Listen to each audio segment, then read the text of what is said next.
হরি হরি, রাধে রাধে। আশা করি ভালো আছেন বন্ধুরা। রোদ ঝলমলে আবহাওয়া। এখন আমি ফ্রাইড রাইস বানালাম। বাসমতি চালের ভোগ রাধা মাধবের কিছুটা ছিল, তো ওটা দিয়ে ফ্রাইড রাইস বানিয়ে নিলাম। কড়াইয়ে সাদা তেল দিয়ে তেল গরম হয়ে এলে এলাচ, দারচিনি, লবঙ্গ, ফোড়ন দিয়ে ওর মধ্যে কাজু কিশমিশ দিয়ে ভালো করে নেড়ে চেড়ে নিয়ে আগে থেকে কেটে রাখা ফুলকপি, গাজর, আলু, কাঁচা লঙ্কা এগুলো দিয়ে দিয়েছিলাম। তারপরে ভালো করে নেড়ে চেড়ে নিয়ে স্বাদ মতো নুন এবং চিনি দিয়ে আরও ভালো করে নেড়ে চেড়ে নিয়ে ঢাকা দিয়ে দিয়েছিলাম।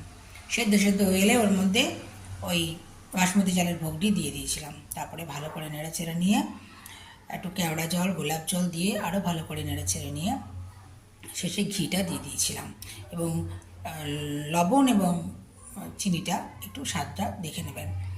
ভগবান খাবারের